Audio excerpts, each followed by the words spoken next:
I just got I was this. gonna show you something here. Yeah.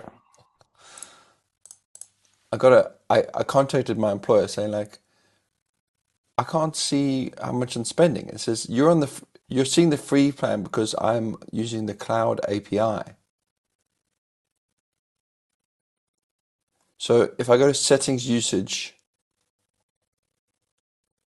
okay, no, I guess so. Yeah. Long story short, I've used $80 this month. 80. Yeah, is that good? That's a lot more than me, bro. You always keep saying, how can I use so much AI credits? And now you're using a lot more. So if I, but I'm pretty sure that I looked at Claude. Yesterday you talked about trust and Oh, about trusting the code. Now you have seven, but that's your VS Code spend. That's different, right? That's not your cloud. That's GitHub, yeah. but how much? You have no budget But still, it makes it look like I've got 75% premium requests. used. I just don't understand it. I mean, how if I can't understand how I'm spending money on AI, yeah. So it basically kind of shocked me because if I'm like, if you had to, how much are you spending on AI right now then? I pay, well, I'm always confused between Singapore dollars and US dollars. I think what I'm seeing is Singapore dollars 30 for an Anthropic monthly subscription. And I added another 30 in my wallet with a $20 monthly cap. So in total, if I spend everything, I'd hit 50 if it's Sing dollars, 50. And The then and just to screen froze. yeah, it's frozen for me too. Hold on, let me see if I can just switch to my You're in FaceTime camera. a funny pose. Now it's back. I like to use my phone because the quality is so much better. Okay. That But was the 50 on Anthropic, right? yeah, When you Yeah, so sorry, when I said you spend 80 is more than me, I did not take into account ChatGPT and Gemini subscriptions. so So you're spending like 100. But the scary thing is like like if my employer said, "Oh, Kai, you're spending too much on Claude. We're not going to finance your $80." I feel like it's the same thing with AWS because I have my own AWS account just for like learning and doing things. And that cost me like $30 a month because I can't get it lower than that because I've loaded it up with S3. So I'm a little bit worried that as a worker that I have to take on these costs. And like my wife like bemoans me about our Netflix and all these other subscriptions. If we all if I have to maintain an AI subscription of $100 a month, I mean, is it's a bit annoying, but I guess it's worth it. But you know, 100 bucks is, yeah, $100 is something, but like it's worth it. I mean, I do feel energized yeah, and motivated to get things done with the help of absolutely. AI. You know, Yeah. never mind it like completing my code. It's like the planning, everything. It really helps, at least me. Never mind it also taking on a funny thing, right? I was installing Postgres on an EC2 instance in the Singapore AWS region, and it was taking a very long time. It looked like it was hanging. I was using a Packer build script, right? Supposedly it finishes in 15 minutes, but just adding Postgres, now it was like hanging for 10 minutes before it even like finished the Postgres installation, which I put early in the installation process. And after troubleshooting it with AI for a while, it just said, well, we signed in, we had Packer generate a separate debug SSH key so I could log in to monitor the progress, and we concluded that the transfer was just slow because we were downloading from like universal Debian packages, and um, and so it suggested a couple of mirrors, but then we had to validate because the machine was ARM and not all mirrors support ARM packages, and so it did some latency. Like we ended up writing a latency checker for the several Singapore Mirrors, mirrors yeah. available for like Debian ports or whatever. And I ended up with like and then there was an edge case where one of the mirrors maintenance page showed that they were no longer supported, but according to the benchmark results, had like a sub-millisecond latency, which turned out to be a redirect to an error page. And so it didn't validate the actual binary contents of the package that was supposed to be there, right? So it just, yes, so it responded 200 okay, but the actual contents of the index I was an was error wrong. page. Uh, Yeah, so then we ended up it's a with like typical problem. a whole script to validate mirrors for Ubuntu package for Debian packages that are ARM compatible. Well, any compatible because it checked the architecture of the kernel, right? So just to say like yes, AI is so exciting, but as part of my process, I ended up writing a benchmark script for the Singapore Yeah, you get nice package little management. surprises and bonuses and all sorts of Yeah, artifacts out of it. Ugh, oh my gosh. So I finished. I wanted to pick up on you on the oh, sorry, I lost my train of thought. Sorry, I'm just kind of like I don't know. I'm just like it's too early. yeah, it is a bit early. Yeah, I'm just thinking that like how much is AI worth to me? It's like it's now undeniable. I cannot live without it. I'm just a little bit sad about it. It's funny because originally I had like these talks and panel discussions, and everyone agreed like we do a Friday, no AI Friday, to make sure that our muscles are still Oh being my God. exercised. I haven't even thought about that in the last 4 months to consider a no AI Friday because Are yeah, it's we just addicts? Are we I mean you talk about your supply all the time. I'm talking how I can't live without it. Are we addicted to AI? Sad.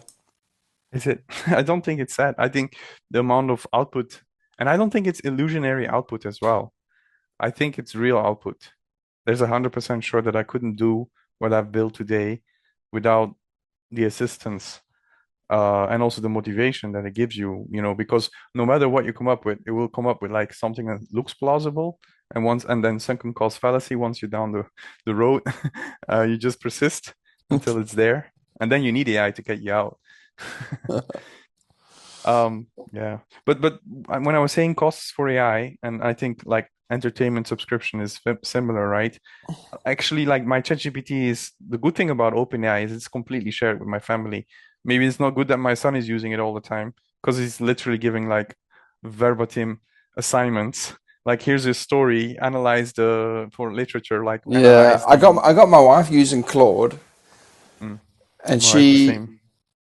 the interesting thing she said yesterday in the car was that she wanted to cancel it, but then she said to me, because I think Gemini does the same thing, but then I asked Gemini a question and it completely messed it up. And Gemini got it really right, and Claude got it right. So now Mm. I'm thinking I shouldn't cancel the subscription. I was going, yeah, maybe you should keep Claude. I subscribed Gemini last month when I think it was a bug with OpenAI when they did the release that it showed like that you had used all your budget. At some point it displayed that all the time. So it was out of Codex and Cloud. And I was like, well, I really want to like continue. And I was hoping betting on Gemini 3 coming out anyway. So I was like, I might as well, subscribe to that while I'm at it with the intention to cancel it if it wasn't worth it. And I think I should cancel it Oh my because God. yeah, but it's the same thing. Like I have Netflix, Disney Plus, and Amazon Prime. I mean, honestly, Amazon Prime is very small amount. Mhm. Um, and Yeah, yeah. and Amazon Prime is the cheapest. yeah, Yeah, and yeah, Disney Plus, I I got. think I want to cancel it because it's the most expensive, How, and honestly, the output is so bad. what about cloud services like AWS? I mean, you must have like a $30 a month type th thing that I do. Oh yeah, I do have an AWS account. I think it's something around that. I have a CDN for the project, which is backed by static S3. I have no, like it's all serverless. I don't even use Lambdas. It's all static basically. Just the Route 53, the TLS, like the certificates. But the TLS is free, right? But it's also the what's it? Well, the CloudFront distribution itself. What else? The Route 53 like domain registration. Because I do have some domains via Namecheap, but I think it's so much easier to just go through AWS and like the cost difference make it like I have to Exactly, not to exactly. mention other I billing guess I account and guess the things like that. $30 a month. I mean, I'm aggregating it, but it's because I maintain, 8 domains that I've never really used in my life, but I still pay for them because I'm an idiot. So this topic will be like how to like all of the useless stuff we pay for. Yeah, something like that. Um, Sorry, I'm still trying to gather my thoughts. There was something I wanted to chat to you about. Yeah, you mentioned that like switching to plan, you don't use plan mode anymore. Like I Yeah. didn't. So because planning is like under the spec kit where it creates a detailed multi-phase and then boils it down to each individual file exactly what needs to Oh, change this is in the because you spec it, right? You don't need plan mode. Is yeah. that what you're saying? So now if I like initially when I did that, I went into Cloud and as usual fire up plan mode to create like a bunch of to-do items and then read the spec. But what I found is that Cloud sometimes just changes the plan. Like even though the task description are clear, this is what you need to do in this file, and it just goes and does something slightly different. And then in the overall design, things don't work anymore. I've seen Cloud do that. So I'm actually now Cloud Code plan mode is detrimental to my That doesn't sound overall good at process. all. That Yeah, doesn't sound. and I'm plan mode. I'm plan mode all the way, man. that's why you start, right? But I've also the reason why I sent you that message is because I saw two or three threads on Reddit yesterday because with the new Opus 4.5 release, they also revised the way plan works. And they said for Opus even it's worse because now Opus spins up sub agents and then works off summary results.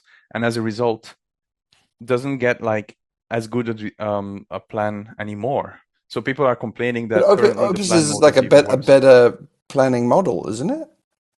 Yes, but it spins up sub-agents to explore the code base and then works off those results, which are inaccurate. So if you were to use Opus, which is a more expensive per token cost, You it would get read more. every file, You parse get every other file, things and you make a don't want plan. with it. Is that what you're saying? You No, no. get. If you were to use Opus, which is like very more expensive per token, it would itself read and understand everything and then make a plan out of it, right? But because they're trying to save costs, they are like having Opus more as the orchestrator, spinning up sub-agents that go and read things, then create summaries, and then feeds that back to Opus. As a result, those summaries are not as accurate, and Opus makes incorrect plans. That's the complaints that I read on Reddit today, and I was like, actually, it's not a problem for me because I'm not even using plan mode anymore. Even before the update, I already noticed that there was something wrong with it. In your screencast you shared with me, there's something else that I didn't quite understand or I haven't seen before. You were using anti-gravity, I guess, right? I'm using what? Sorry. You were using anti-gravity in your screen. Anti-gravity. Yeah, there was this workflow thing that I had to Yeah, create. but like you were choosing, there was an option down by the model where you were choosing if it was like Oh, that's VS Code. high, medium, or low reasoning or something. Oh, that's a Codex plugin, no? Oh, can you just show that? Like, what? Why would you Yeah. tw tw tw That's twiggle that? Toggle. which one? Is it this one? I assume. Yeah, can you Can you just see? zoom in down there so to see your? How would I zoom in? I can do this. Is that zooming in? Yes. Oh, I thought you might use the Apple Zoom, which is like I don't know what. I think you have to enable I it also in don't know. But accessibility. you can read it, right? Yeah, So yeah, that's good. But the at the standard bottom, setup is to put on your VS Code your chat window on the right, on this right yeah, sidebar.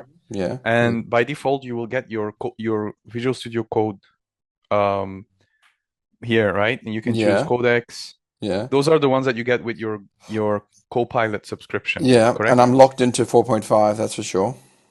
I Yeah. mean, And Sonnet. then I have installed another plugin here, which is called Codecs. So I have the Cloud Code plugin, but I also have the Codecs plugin, the OpenAI Codecs. Where is it? It was up the top there, I think. It was at the top. Uh, This one. yeah. So when I started using Codex through this CLI, it was horrible because you couldn't paste screenshots. It was really bad compared to Cloud Code, right? So I installed this plugin, and here you can put images, you can easily refer to files, things Mm. that the CLI don't really has properly. And down here, when you select the model, that's where then you can now access with your I have ChatGPT Plus, right? $20 a month. I can access now in my VS Code through that subscription, GPT 5.1 codecs with high reasoning. I think it's a promotion. They're trying to see how well the model But does I for don't now. understand why couldn't the Copilot chat expose 5.1 Codex Max? So this is something also I just read on Reddit the other day was people asking like, what's the difference between running Sonnet 4.5 here and running Cloud Code Sonnet here in the terminal? I can Yeah, run them both, right? And one of the comments, and I don't know if this is verified, said that the context that VS Code sends is is a bit. much smaller, 65K tokens instead of like the 200,000 tokens that you get in Cloud Code. So that's why they are able to offer these at like 1x within your VS Code Copilot subscription because Yeah, they're not as yeah, effective. yeah. But And I'm more concerned about your Codex one, not Claude. Why can't you use Codex Max in your Copilot chat? Why do you have to install the Codex? because it's a different subscription. But isn't Codex OpenAI?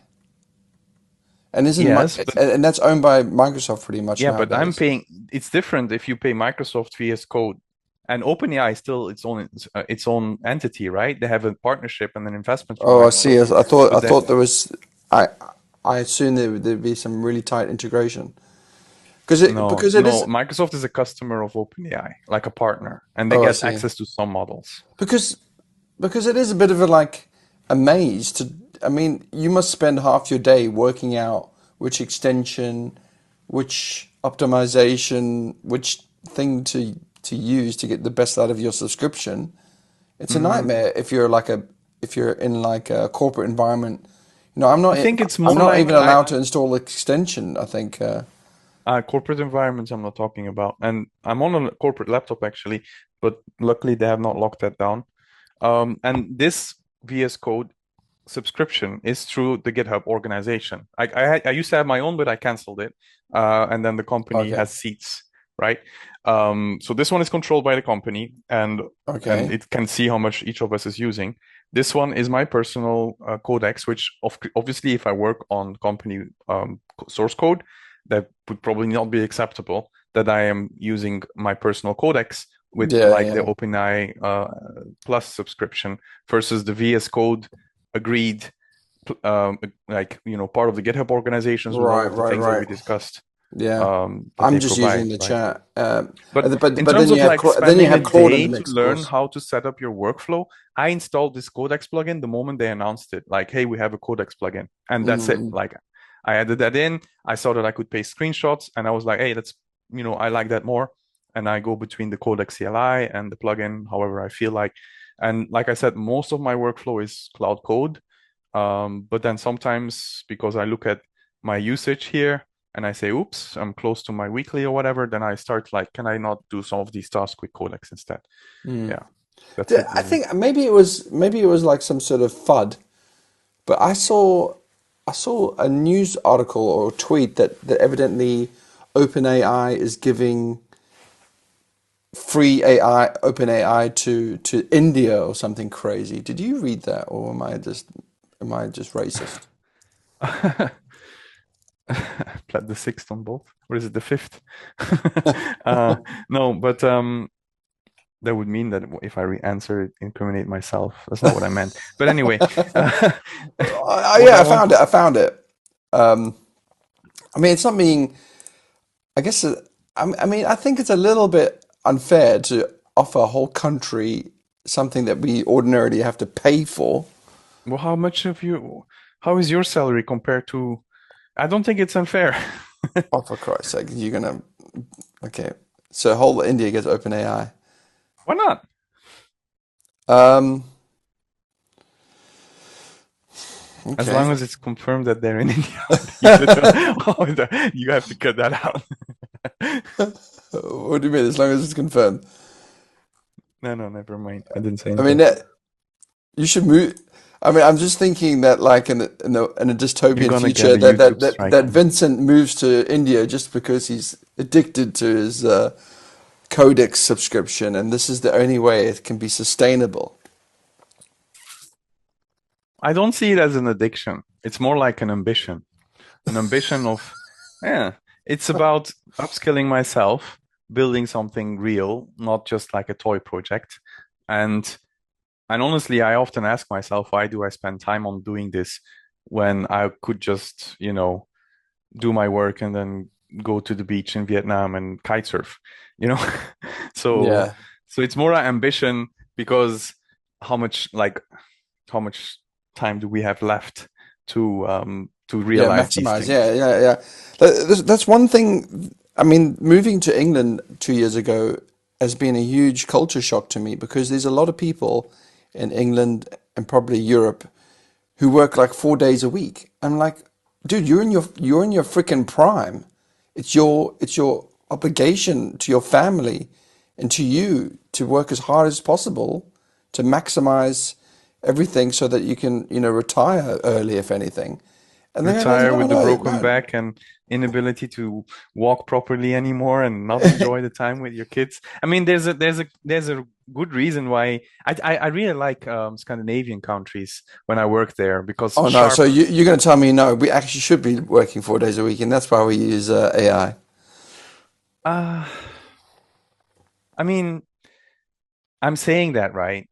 It's a flip coin because when COVID finished, I knew so many of my friends from Singapore who were cooked up at home, decided like that's it, I'm not spending my life working. I'm gonna go travel for the first year. Some of them took a sabbatical, and then all the tech layoff happened. And then half of them couldn't find a job because the market was saturated, So what are they you doing know. now? Your friends Yeah, panhandling so in Bali. so so the so on one side I'm I'm saying you should spend your youth with your children. You should, you have to balance it, like work-life balance, even though it's your prime. But I'm saying that, and I'm doing the opposite, right? I'm up in my bed on doing system design specifications from my phone, or while I'm having a coffee outside, and I'm not spending enough time, doing the things that I can enjoy right now. So yeah, I'm not Yeah, consistent. yeah, it's a difficult topic. The, um, there's a guy that I've been following for years, Adi Osmani. He's big in the web world, and I used to be big in the world. I don't know if I used to do stuff with the W3C and browser engines in the beginning of my career, and I think I come across Adi Osmani then, and he's still around. Like a lead at Google, and Hmm. he wrote an AI book or something. I think I follow several Gemini CLI like core team members to find out if they are doing some improvements to the product.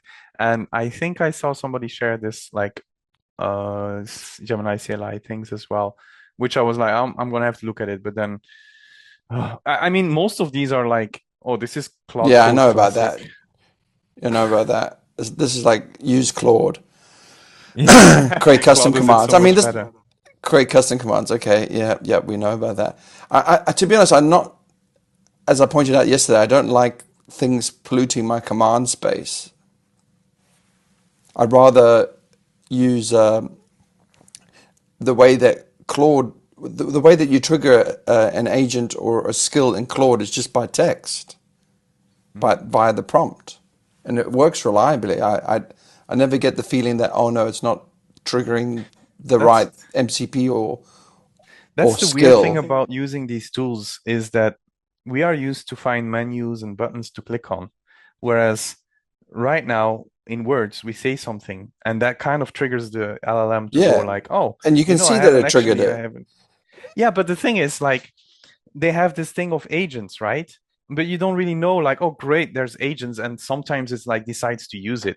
But you can actually just say, like, oh, by the way, send off an explore agent to go through the code base and find wherever this might be applicable.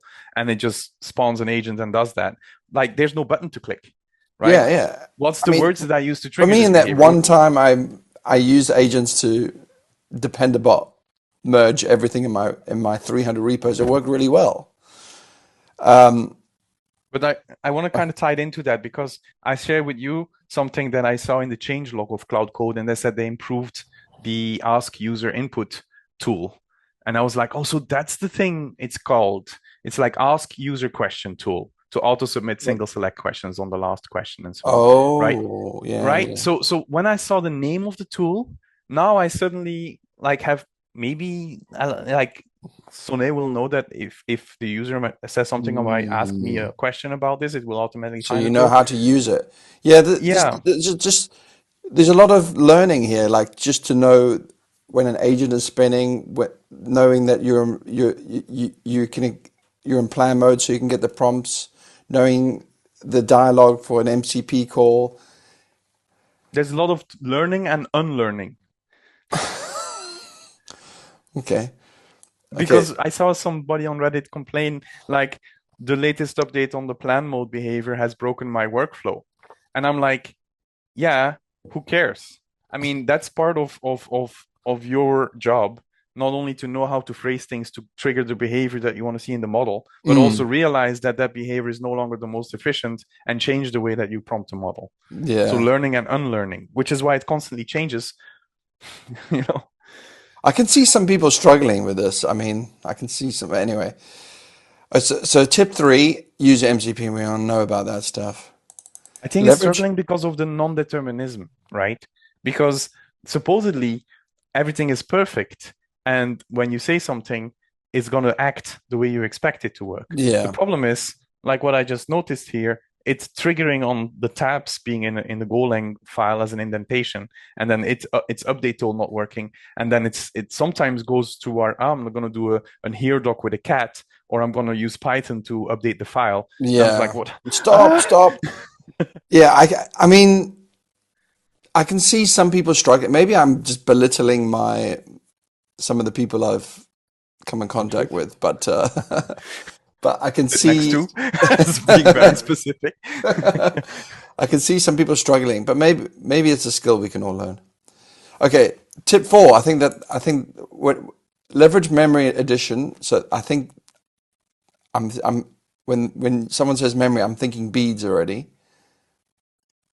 Do you use slash memory? And used to be with a hashtag to just update the CloudMD file, I think, but they might have Oh. changed that. So the thing about Beats is exactly the thing like before, right? At some point, if Cloud Code Shell is so much better than Beats, I must be able to get rid of it quickly. So if it's tricking up my LLM more than it's helping, I need to be able to remove it, right? And regarding memory, I mean, I remember when a long time ago you would say something like, "Please remember to do this always." Then it would automatically pick that up and feedback like, "Hey, if you put a hashtag, it will automatically write it to the CloudMD file." And then the Yeah, slash memory was supposed to be something similar, but maybe they've updated it, right? I don't know that. yeah, And this is for Gemini, right? This is not for yeah. Cloud Code. So Use that's checkpoint and again, restore as an undo button. and that's I don't, also again in is that Cloud a, is just a double escape. oh yeah, yeah, then you get the menu and you can choose. Yeah. Yeah.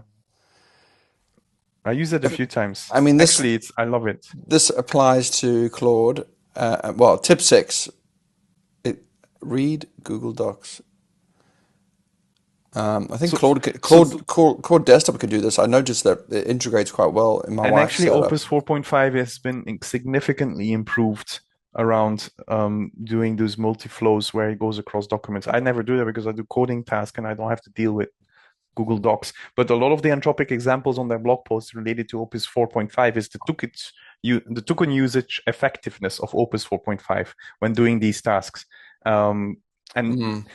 the whole MCP drama that is now because Anthropic created it, and now they're saying, well, we don't do MCPs like that anymore. You can actually hint on your tools um, with information about how to use the tool in a script so that Opus will write a script to use the tools to then execute everything in one go. That's one of the things like I joked about yesterday with like on Facebook was like everybody wrote these MCPs with all these tools. Now you have to go and update them all because now you have to go and indicate how to use that tool in a script for Opus Yeah, 4.5 to work yeah. properly. I saw your LinkedIn thing. That's so Yeah, funny. We talked about Playwright before, but every time I use Playwright at work, the token limit gets exceeded, and then it does that horrible compacting phase, which I've now turned off. So I don't know what's going to happen now that I've turned it off. But Thanks to you. Does it just so stop? the thing about MC about Playwright, right? I think this MCP server is wrong. It's not good design because first It's like off, one of the what do you call it, flagship MCPs. But carry on.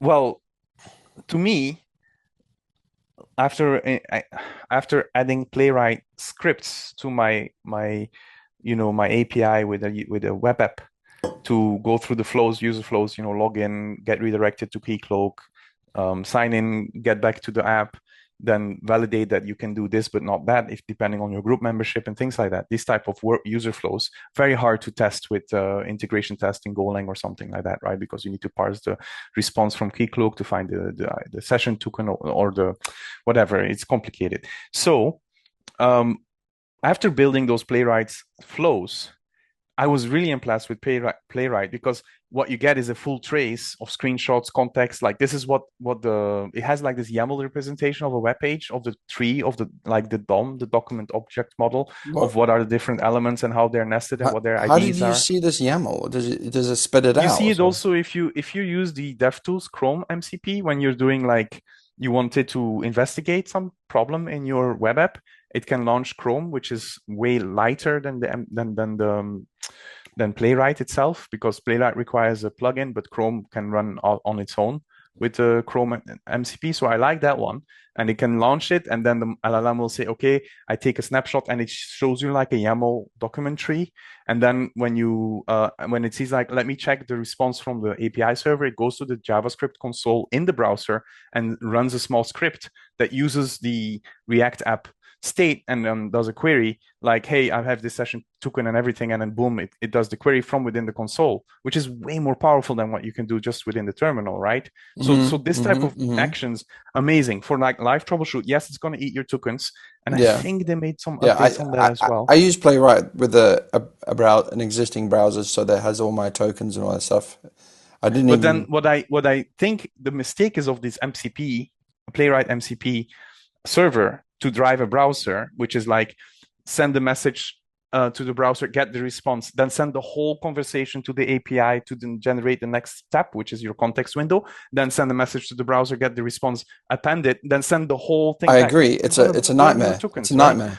Right. So what I think makes the most sense is like the execution logic of Opus, which is you have a trace, you kick off the playwright flow, and actually within the playwright browser window, you get that next to the error where it happens like, hey, I'm supposed to see this button, but it's never visible and I time out, then it gives you like this error and you can click copy prompt and you can paste it into your model, and it says like you are working on this problem, this is the playwright test, this is the source file, this is the snapshot of the browser context, and this is the error message that we're stuck on, and then the whole context is there. That's like much better than like do this, then do this, do this, then do this, do this, and send the conversation over the Yeah, whole yeah. time. You get the whole flow, and you run through it. That's exactly the idea of Opus, right? You run through a process, you put the input, So wait a minute. you Is get this the a output. solve? I don't really understand. Is this a solved problem with Opus, or is this Yeah, the big innovator of Opus is that it identifies like how to chain several tool calls and then run them and then get like okay? send inputs I and need get to the try outputs. this. I'm So struggling that's why to. they say Opus is way more token efficient.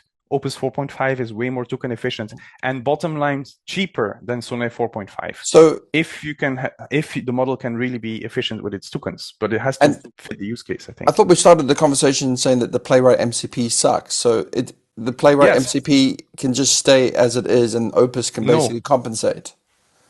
the Playwright MCP is the wrong tool because it's going to send your conversation across every time, the whole context window, right?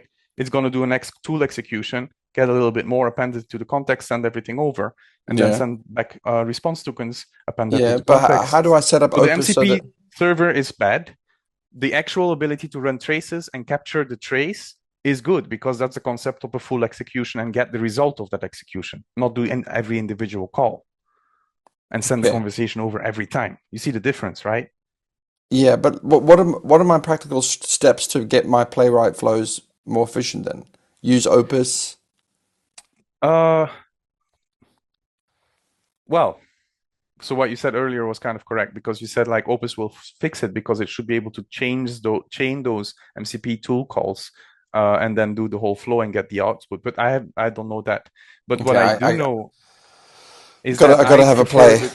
the playwright trace capability, and using the MCP with current model doesn't work that way for me. Okay. But it would be interesting to know if Opus is therefore like what you said, so Opus solved that. Right, maybe it is right. Let's carry on looking through this thing. To be honest, I don't use the at symbol anymore because every time I press it, it launches Includes some the file. UI. I just paste the relative Is path. this for Gemini?